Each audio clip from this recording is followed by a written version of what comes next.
رب اشرح لی صدری ویسر لی امری واحلل عقدۃ من لسانی یفقہوا قولی اعوذ باللہ من الشیطان الرجیم بسم اللہ الرحمن الرحیم۔ السلام علیکم۔ سورۃ اللیل مکی ہے اور 21 آیات ہیں اس کی۔ پہلے ہی لفظ واللیل کو اس سورت کا نام قرار دیا گیا ہے۔ زمانۂ نزول، اس کا مضمون سورہ شمس سے اس قدر مشابہ ہے کہ یہ دونوں صورتیں ایک دوسرے کی تفسیر محسوس ہوتی ہیں۔ ایک ہی بات ہے جسے سورہ شمس میں ایک طریقہ سے سمجھایا اور اس صورت میں دوسرے طریقے سے۔ اس سے اندازہ ہوتا ہے کہ دونوں قریب قریب ایک ہی زمانے میں نازل ہوئی ہیں۔ موضوع اور مضمون، اس کا موضوع زندگی کے دو مختلف راستوں کا فرق اور ان کے انجام اور نتائج کا اختلاف بیان کرتا ہے۔ مضمون کے لحاظ سے یہ صورت 2 حصوں پر مشتمل ہے۔ پہلا حصہ آغاز سے آیت نمبر 11 تک اور دوسرا آیت 12 سے آخر تک۔ پہلے حصے میں سب سے پہلے یہ بتایا کہ نوع انسان کے افراد، اقوام اور گروہ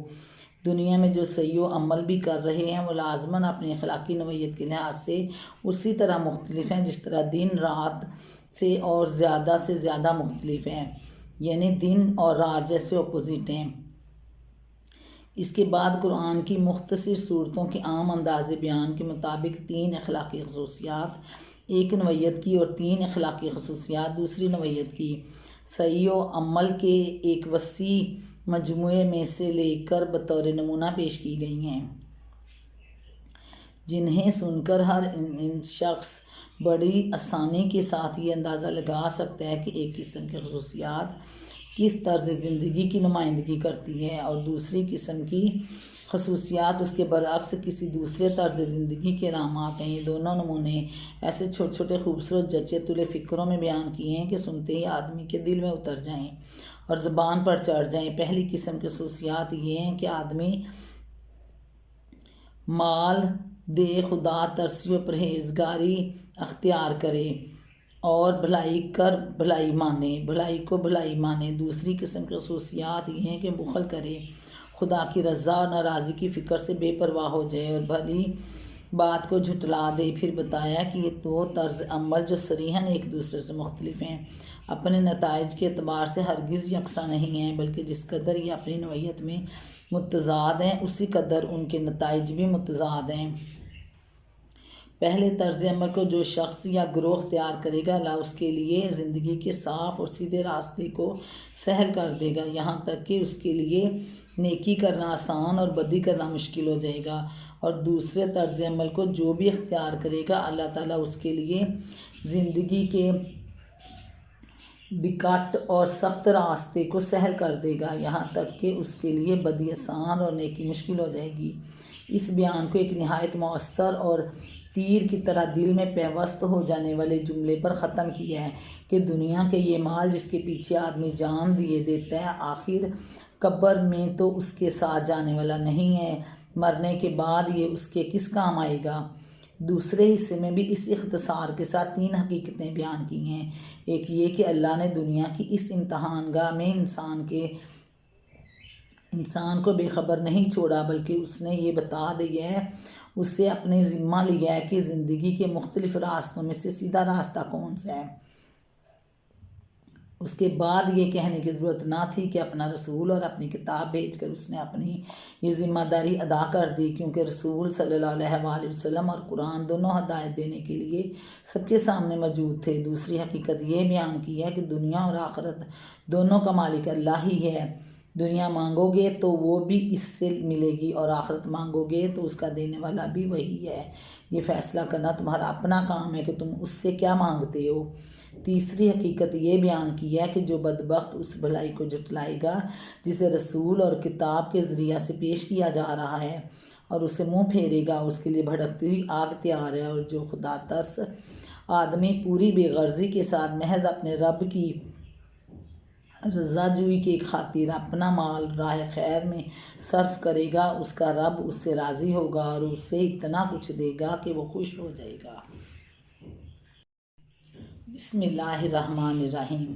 واللیل اذا یغشی، قسم ہے رات کی جب کہ وہ چھا جائے، والنہار اذا تجلی، اور دن کی جب کہ وہ روشن ہو، وما خالق ذکر والانثی، اور اس ذات کی جس نے نر اور مادہ کو پیدا کیا،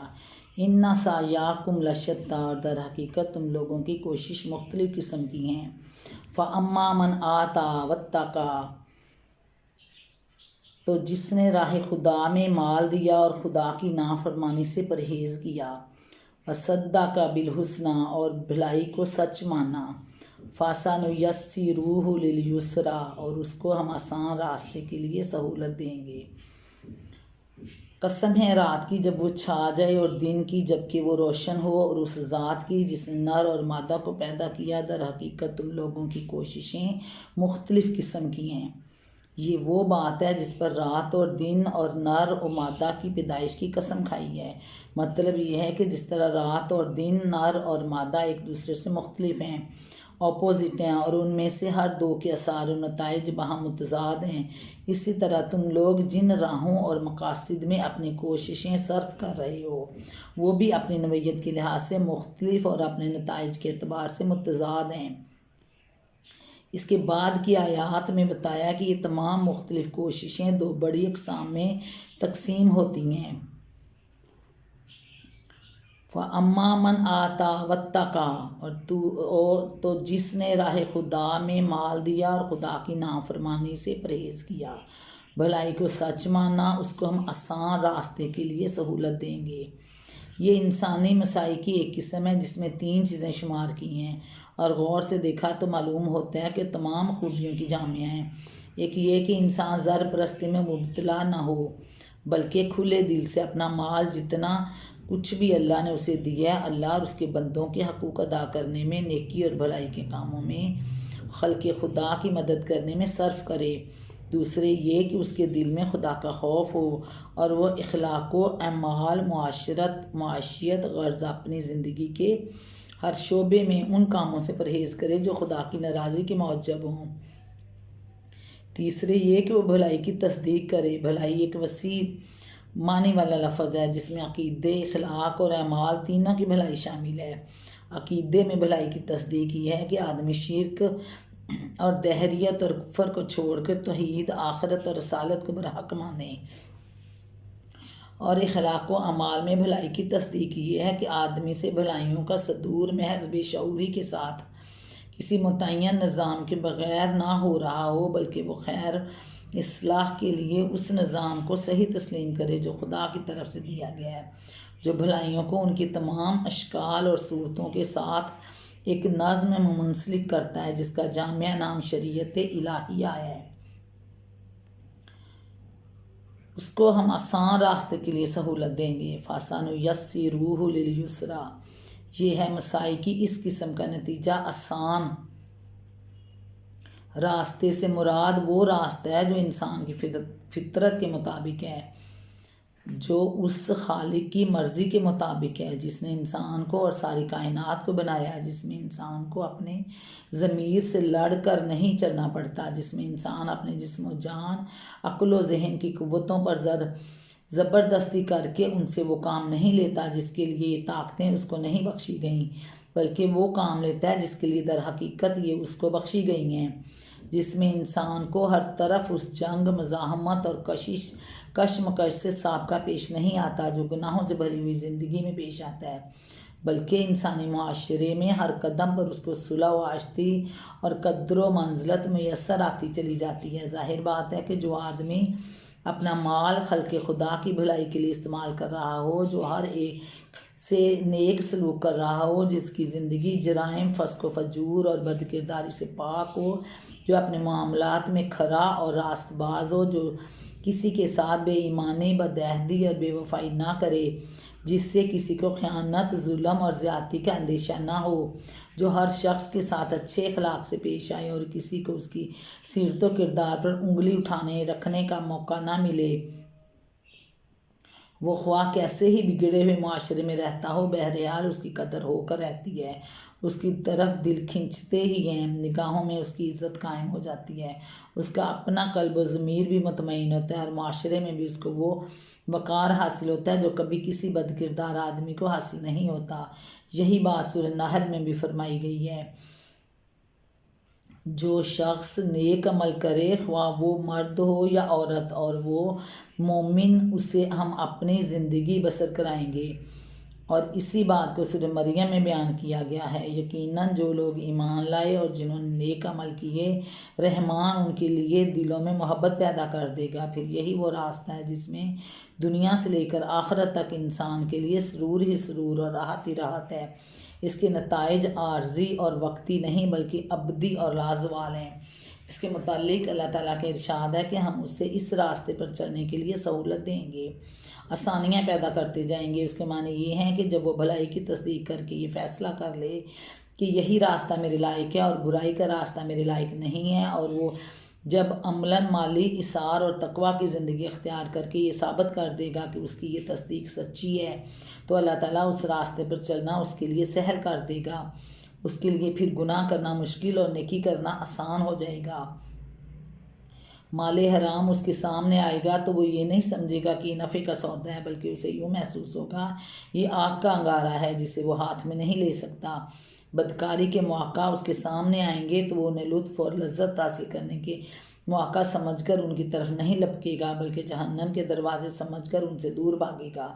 نماز اس پر گراں نہ ہوگی بلکہ اسے چین سکون ملے گا، اور اس سے چین نہیں پڑے گا جب تک کہ وہ وقت آنے پر وہ اس کو ادا نہ کر لے۔ زکوٰۃ دیتے ہوئے اس کا دل نہیں دکھے گا بلکہ اپنا مال اسے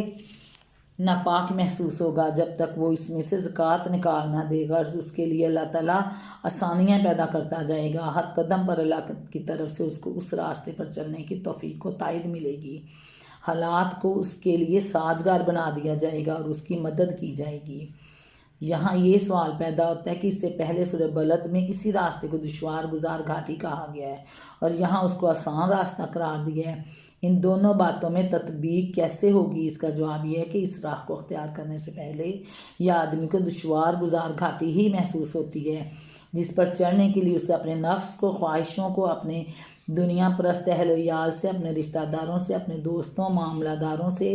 اور سب سے بڑھ کر شیطان سے لڑنا پڑتا ہے، کیونکہ ہر ایک اس میں رکاوٹیں ڈالتا ہے اور اس کو خوفناک بنا کر دکھاتا ہے۔ لیکن جب انسان بھلائی کی تصدیق کر کے اس پہ چلنے کا عزم کر لیتا ہے اور اپنا مال خدا کی راہ میں لگا کر تقویٰ اختیار کر لیتا ہے تو عملاً اس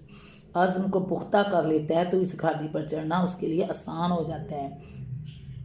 آسان اور اخلاقی پستیوں کے کھاڈ میں لڑکنا اس کے لیے مشکل ہو جاتا ہے، تو اللہ تعالیٰ اس کے لیے خود بخود آسانیاں پیدا کرتے جاتے ہیں۔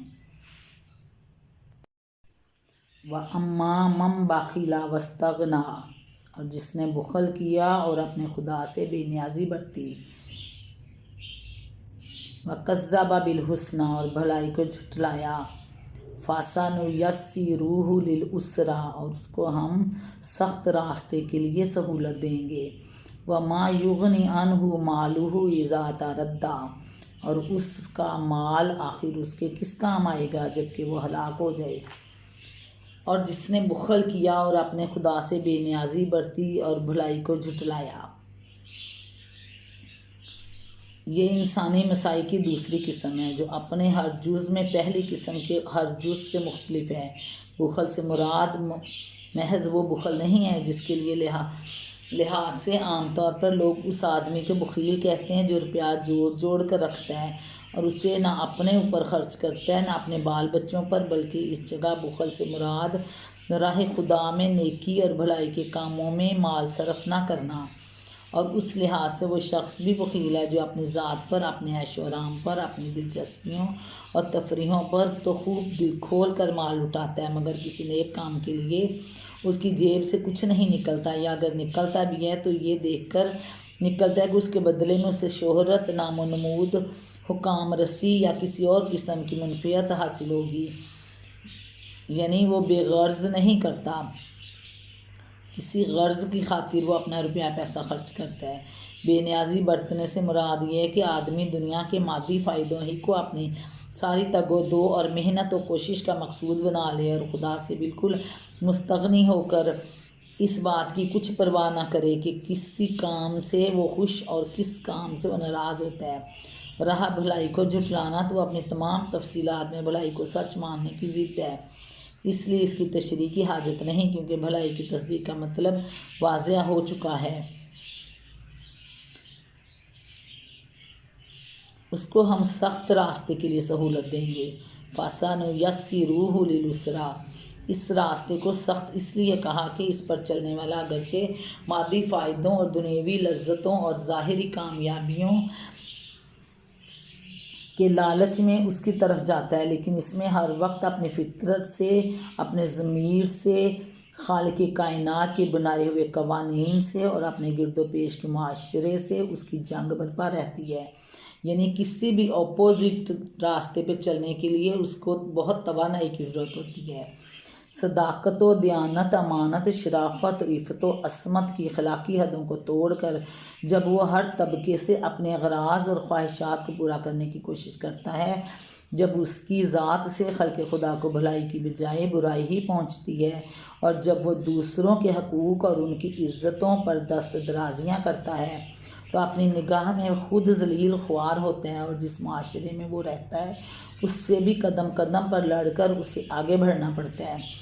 اگر وہ کمزور ہو تو اس روش کی بدولت اسے طرح طرح کی سزائیں بھگتنی ہوتی ہیں، اور اگر وہ مالدار، طاقتور، بااثر ہو تو چاہے دنیا اس کے زور کے آگے دب جائے، لیکن کسی کے دل میں اس کے لیے خیر خواہی، عزت اور محبت کا کوئی جذبہ نہیں ہوتا، حتیٰ کہ اس کے شریک کار بھی اس کو ایک خبیث آدمی ہی سمجھتے ہیں۔ اور یہ معاملہ صرف افراد ہی تک محدود نہیں، دنیا کی بڑی سے بڑی طاقتور قومیں بھی جب اخلاق کی حدود پھاند کر اپنی طاقت اور دولت کے زیم میں بدکرداری کا رویہ اختیار کرتی ہیں، تو ایک طرف باہر کی دنیا ان کی دشمن ہو جاتی ہے، اور دوسری طرف خود ان کا اپنا معاشرہ جرائم، خودکشی، نشہ بازی، امراض خبیثہ، خاندانی زندگی کی تباہی، نوجوان نسلوں کی بدراہی، طبقاتی کشمکش اور ظلم و جور کی روز افزوں وبا سے دوچار ہو جاتا ہے، یہاں تک کہ جب وہ بام عروج سے گرتی ہے تو دنیا کی تاریخ میں اپنے لیے لعنت اور پھٹکار کے سوا کوئی مقام چھوڑ کر نہیں جاتی۔ اور یہ جو فرمایا کہ ایسے شخص کو ہم سخت راستے پر چلنے کی سہولت دیں گے، اس کے معنی ہے کہ اسے بھلائی کے راستے پر چلنے کی توفیق سلپ کر لی جائے گی، برائی کے دروازے اس کے لیے کھول دیے جائیں گے، یعنی اسے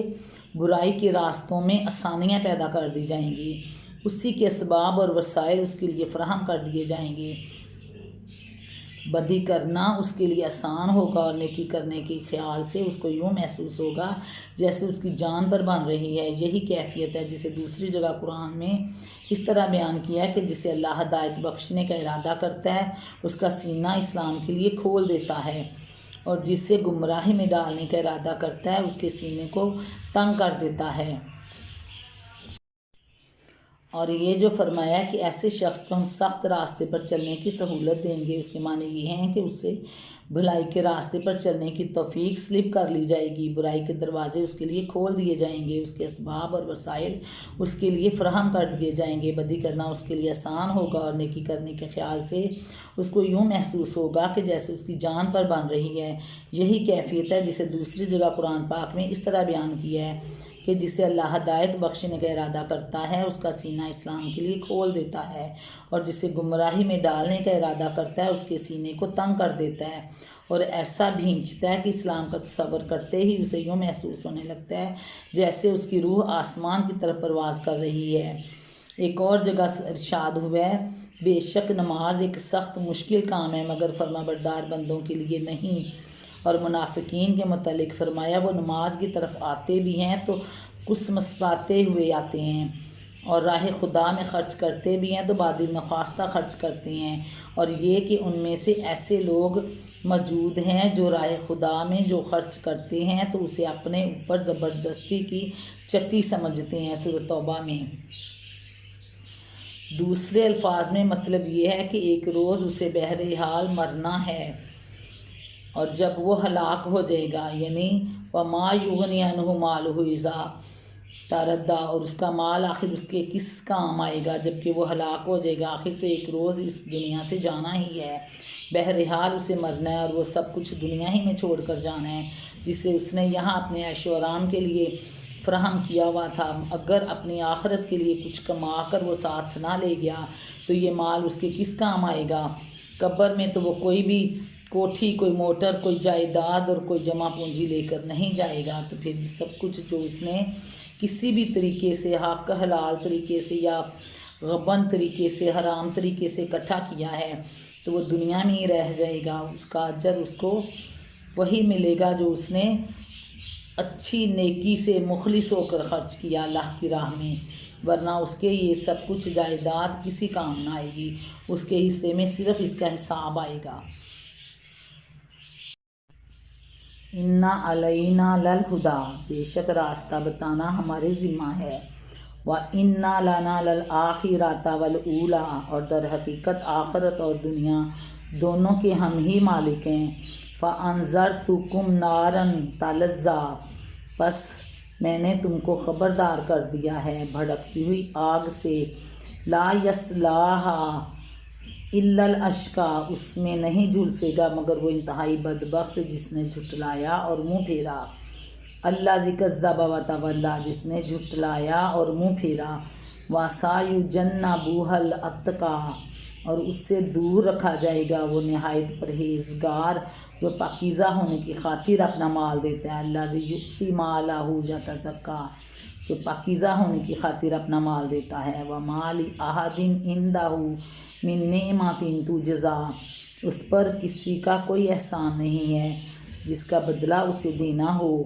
إِلَّا ابْتِغَاءَ وَجْهِ رَبِّهِ الْأَعْلَىٰ وَلَسَوْفَ يَرْضَىٰ، وہ تو صرف اپنے رب برتر کی رضا جوئی کے لیے کام کرتا ہے اور ضرور وہ اس سے خوش ہوگا۔ اِنَّ عَلَيْنَا لَلْهُدَىٰ، بے شک راستہ بتانا ہمارے ذمہ ہے۔ یعنی انسان کا خالق ہونے کی حیثیت سے اللہ تعالیٰ نے خود اپنی حکمت، اپنے عدل اور اپنی رحمت کی بنا پر اس بات کا ذمہ لیا ہے کہ اس کو دنیا میں بے خبر نہ چھوڑے، بلکہ اسے یہ بتا دے کہ راہ راست کون سی اور غلط راہیں کون سی، نیکی کیا ہے اور بدی کیا ہے،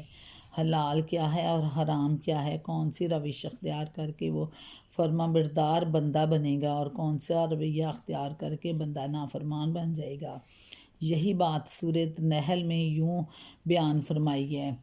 وَعَلَى اللَّهِ قَصْدُ السَّبِيلِ وَمِنْهَا جَائِرُ، اور اللہ ہی کے ذمہ ہے سیدھا راستہ بتانا جبکہ راستے ٹیڑھے بھی موجود ہیں۔ سورۃ نحل میں اس ارشاد کے کئی مفہوم ہیں، سب صحیح ہیں۔ ایک یہ کہ دنیا سے آخرت تک تم کہیں بھی ہماری گرفت سے باہر نہیں ہوگے۔ در حقیقت آخرت اور دنیا دونوں کے ہم ہی مالک ہیں۔ وَإِنَّا لَنَا لَلْآخِرَةَ وَالْأُولَىٰ،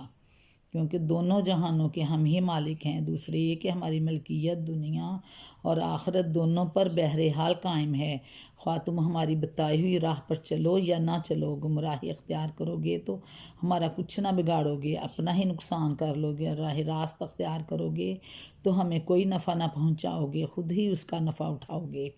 تمہاری نافرمانی سے ہماری ملک میں کوئی کمی نہیں ہو سکتی اور تمہاری فرما برداری سے اس میں کوئی اضافہ نہیں ہو سکتے۔ تیسرا یہ کہ دونوں جہانوں کے مالک ہم ہی ہیں، دنیا چاہو گے تو وہ بھی ہم ہی سے تمہیں ملے گی، اور آخرت کی بھلائی چاہو گے تو وہ بھی ہمارے ہی اختیار میں ہے۔ یہی بات ہے کہ جو سورۃ ال عمران میں فرمائی ہے، جو شخص ثواب دنیا کے ارادے سے کام کرے گا اس کو ہم دنیا ہی میں سے دے دیں گے، دنیا میں ہی دے دیں گے، اور جو ثواب آخرت کے ارادے سے کام کرے گا اس کو ہم آخرت میں بھی حصہ دیں گے۔ اور اسی کو سورہ شورى میں اس طرح بیان کیا گیا ہے، جو کوئی آخرت کی کھیتی چاہتا ہے اس کی کھیتی کو ہم بڑھاتے ہیں، اور جو دنیا کی کھیتی چاہتا ہے اسے دنیا ہی میں دے دیتے ہیں، مگر آخرت میں اس کا کوئی حصہ نہیں ہے۔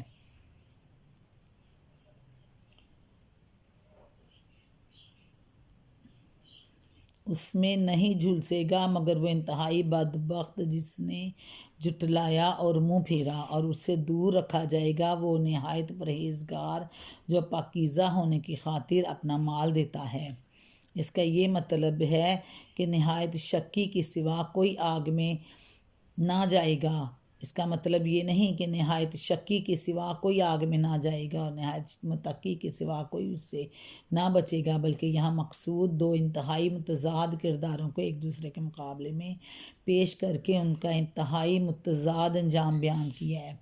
ایک وہ شخص جو اللہ اور اس کے رسول کی تعلیمات کو جھٹلا دے اور اطاعت کی راہ سے منہ پھیر لے، دوسرا وہ شخص ہے جو نہ صرف ایمان لائے بلکہ انتہائی خلوص کے ساتھ کسی ریاکاری اور نامنمودگی طلب کے بغیر صرف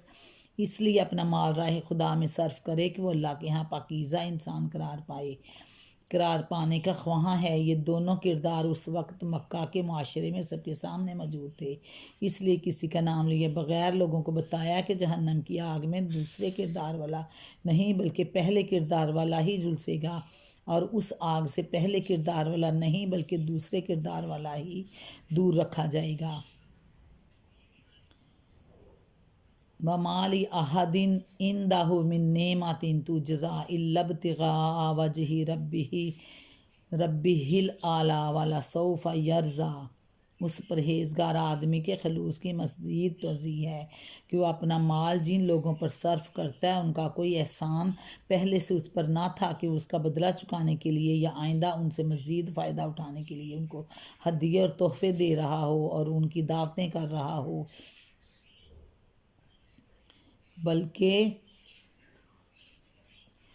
اس کا بدلہ چکانے کے لیے یا آئندہ ان سے مزید فائدہ اٹھانے کے لیے ان کو ہدیے اور تحفے دے رہا ہو اور ان کی دعوتیں کر رہا ہو، بلکہ وہ اپنے رب برتر کی رضا جوئی کے لیے ایسے لوگوں کی مدد کر رہا ہے جن کا نہ پہلے اس پر کوئی احسان تھا نہ آئندہ ان سے وہ کسی احسان کی توقع رکھتا ہے۔ اس کی بہترین مثال حضرت ابوبکر رضی اللہ عنہ کا یہ فعل کہ مکہ معظمہ میں جن بے کس غلاموں اور لونڈیوں نے اسلام قبول کیا تھا، اور اس قصور میں کہ جن کے مالک ان پر بے تحاشا ظلم توڑ رہے تھے ان کو خرید کر وہ آزاد کر دیتے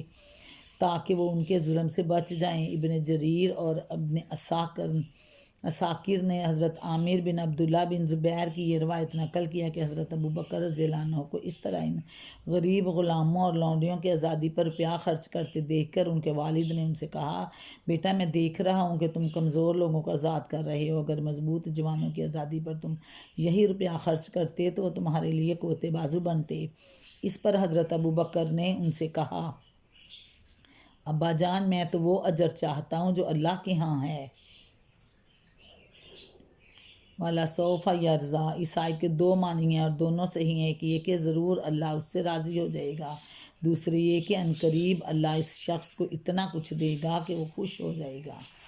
ربنا آتنا فی الدنیا حسنۃ وفی الآخرۃ حسنۃ وقنا عذاب النار۔ اللہ تعالیٰ دنیا آخرت میں ہمیں سرخرو کرے۔ السلام علیکم ورحمۃ اللہ وبرکاتہ۔